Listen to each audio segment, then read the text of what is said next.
அகரத்தின் அன்பு வணக்கங்கள். புராண காலத்தில் ராம லக்ஷ்மணன் தரிசனம் கண்டவர்கள் பலர் இருந்தார்கள் என்று நாம் கேள்விப்பட்டிருக்கிறோம்.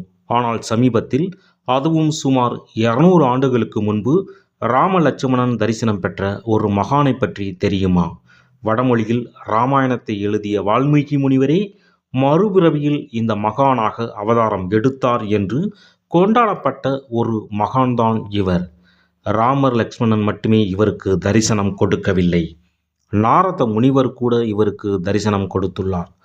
ஒரு முறை கோவிலுக்கு யாத்திரை செல்லும்போது 2 திருடர்கள் இவரை வழிமறித்தனர். அப்போது ராம லக்ஷ்மணர்களே சேவகர்களாக வந்து இவரை காப்பாற்றிய அதிசயம். தன்னுடைய வாழ்நாளில் 21 ஆண்டுகள் தொடர்ந்து ராம ஜபத்தை ஜபித்த மகான். அதாவது சராசரியாக ஒரு நாளைக்கு 1,25,000 முறை என 96 கோடி முறை ராமநாமத்தை ஜெபித்து பல தடவை ராம தரிசனத்தை பெற்ற மகான். பல மொழிகளில் கீர்த்தனைகள் பாடி ராமனின் பக்தியில் மூழ்கி கிடந்த அதிசய மனிதர். இசை உலகின் மும்மூர்த்திகளில் புகழ்மிக்கவர். இப்படி பல அதிசயங்களுக்கு சொந்தக்காரர்தான் தியாகராஜ சுவாமிகள். ஒவ்வொரு ஆண்டும் திருவையாறில் இவர் முக்தியடைந்த நாளில் கீர்த்தனைகள் பாடப்படுகிறது. இப்படி புகழ்மிக்க தியாகராஜ சுவாமிகளின் வாழ்க்கை வரலாற்றை பற்றியும் அவர் நிகழ்த்திய அதிசயத்தையும் பற்றியும் நாம் இந்த வீடியோவில் பார்க்க இருக்கின்றோம். யாகங்கள், பூஜைகள் மூலம் மட்டுமே பகவானை தரிசிக்க முடியும், மோட்சத்தை அடைய முடியும் என்று கூறியவர்களுக்கு மத்தியில் சங்கீத கீர்த்தனை மூலமும் மோட்சத்தை அடைய முடியும் என நிரூபித்தவர் தியாகராஜ சுவாமிகள். சில நூற்றாண்டுகளுக்கு முன்பு ஆந்திர தேசத்திலிருந்து பல குடும்பங்கள் தமிழ்நாட்டிற்கு வந்தனர். அப்படி வந்தவர்களில் காக்கர்லா வம்சமும் ஒன்றாகும். அந்த வம்சத்தில் ராமபிரம்மம் என்ற ஒரு மகான் இருந்தார். அவர் சிறந்த ஞானியாகவும் கூர்மையான அறிவாற்றல் மிக்கவராகவும் தன்னுடைய வாழ்நாள் முழுவதையுமே ராமன் பக்தியிலே கழித்தவராகவும் இருந்தார். இந்த ராமபிரம்மத்திற்கும் இவருடைய மனைவி சீதா பிராட்டிக்கும் 3 பிள்ளைகள் பிறந்தன.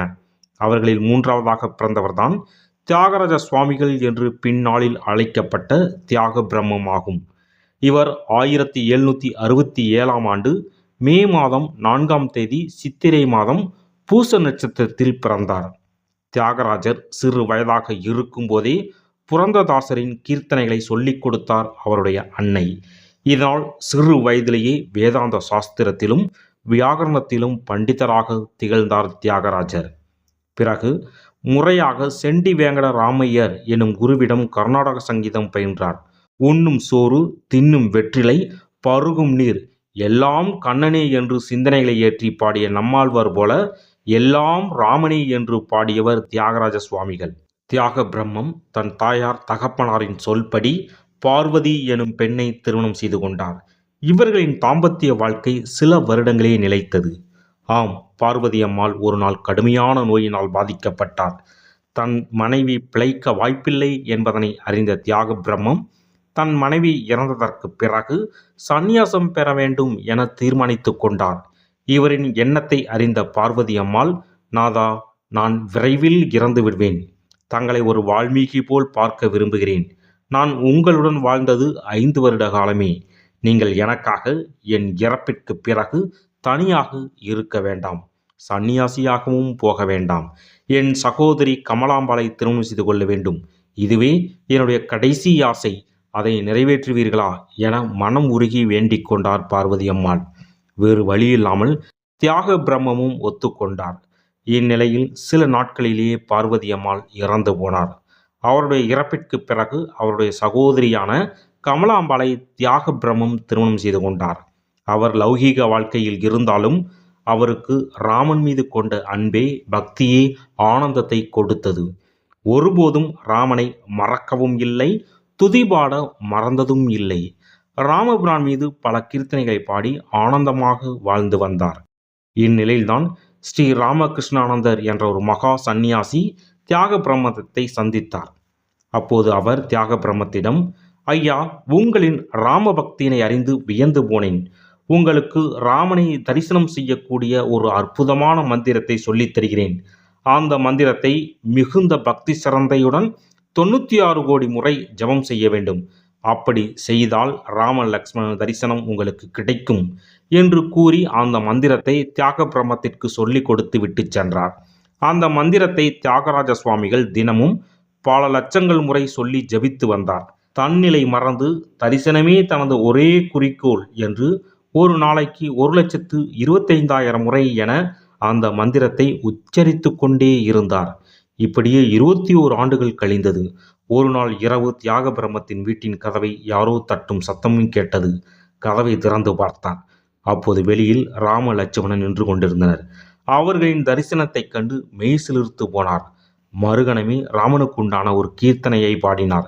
இப்படியாக தன்னுடைய வாழ்நாளில் 3 முறை ராமபிரானின் தரிசனத்தை பெற்றுள்ளார் தியாக பிரம்மம் என்று சொல்லக்கூடிய தியாகராஜ சுவாமிகள்.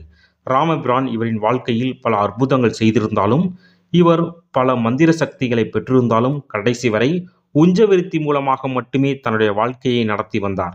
உஞ்சவிருத்தி என்பது மற்றவர் கொடுக்கும் உணவுப் பொருட்களை மட்டுமே உண்டு உயிர் வாழ்வது. சதா ராமனின் பக்தியிலேயே திளைத்திருந்தார் தியாகராஜ சுவாமிகள். இந்நிலையில் அவருக்கு 80 வயது ஆகியிருந்தது. அவரின் இறுதி காலத்தை அறிந்த ராமபிரான் அவரின் கனவில் தோன்றி, பக்தனே, நீ இந்த பூமியில் அவதரித்ததன் வேலை முடிந்தது. எனவே நீ சந்நியாசத்தை ஏற்றுக்கொள் என்று கூறிவிட்டு மறைந்து போனார். மறுகணமே தன்னுடைய சிஷ்யர்களை அழைத்து, நான் இன்னும் 10 நாட்களில் ஜீவசமாதி அடையப் போகிறேன் என்ற தகவலை சொன்னார். அதன்படி 6/1/1847 அன்று ஜீவ சமாதி பெற்று முக்தி அடைந்தார். தியாகராஜ சுவாமிகள் கபால மோட்சம் அடைந்து ஜீவ சமாதியானார். கபால மோட்சம் என்பது தன்னுடைய சிரசில் உள்ள கபாலம் வெடித்து ஜீவ சமாதி அடைவதே கபால மோட்சம் என்று சொல்லப்படுகிறது. இப்படி கபால மோட்சம் அடைந்தவர்கள் மிக மிக குறைவு என்றே சொல்ல வேண்டும். அந்த அளவுக்கு அரிதாக நடக்கக்கூடிய ஒரு நிகழ்வாகும்.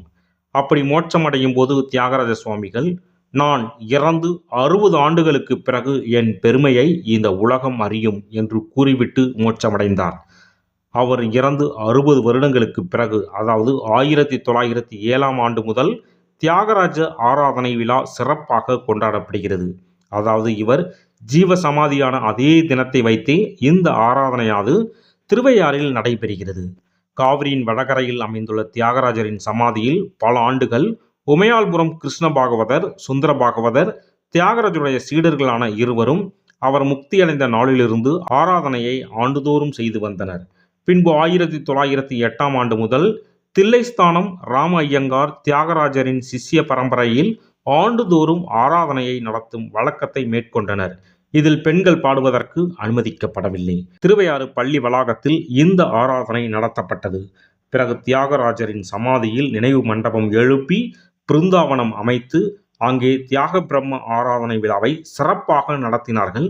அவருடைய பரம சிஷ்யான பெங்களூரு வித்யாரத்தினம் நாகரத்தினம் அம்மாள். மேலும் நாதஸ்வர வித்வான்களும் தனியாக தியாக பிரம்ம ஆராதனை விழாவை நடத்தி வந்தனர். இப்படி 3 பிரிவினர்கள் தனித்தனியாக 3 இடங்களில் நடத்திய ஆராதனை விழாவை ஒருங்கிணைத்து தியாகராஜ சமாதி முன்பாக ஒரே விழாவாக நடத்த நாகரத்தினம்மாள் பெரும் முயற்சி செய்தார். இதன் விளைவாக 1940ஆம் ஆண்டு ஆராதனை விழாவை தியாகராஜர் சமாதி முன்பாக நடத்த ஏற்பாடு செய்தார்கள். ஆண்டிலிருந்து இன்று வரை திருவையாற்றில் உள்ள தியாகராஜ சுவாமிகள் சமாதியில் வெகு சிறப்பாக அவருடைய ஆராதனையானது நடைபெற்று வருகிறது. 1940 தியாகராஜ சுவாமிகளின் ஆராதனையில் பெண்களும் கலந்து கொள்ளலாம் என்று நாகரத்தின் அம்மாள் சம்மதித்தார். தனது சொத்துக்களையெல்லாம் தியாக பிரம்ம ஆராதனை விழாவிற்கு அர்ப்பணித்து தியாகராஜர் சமாதி எதிரிலேயே நாகரத்தின் அம்மாளும் சமாதி அடைந்தார். அதன் பிறகு பெங்களூரு நாகரத்தின் அம்மாள் ஏற்படுத்திய அறக்கட்டளை நிதி உதவியுடன் பல அமைப்புகள் பங்கேற்று இன்று வரை தியாகராஜ சுவாமிகளின் ஆராதனையை நடத்தி வருகின்றனர். இதுவே தியாகராஜ சுவாமிகளின் வரலாறாகும். மேலும் இதுபோன்ற மகான்களின் வாழ்க்கை வரலாறுகள், கோயில் அதிசயங்கள், ஆன்மீக கதைகள் போன்றவற்றை தெரிந்து கொள்ள மறக்காம நம்மளுடைய சேனலை சப்ஸ்கிரைப் பண்ணுங்க. நன்றி.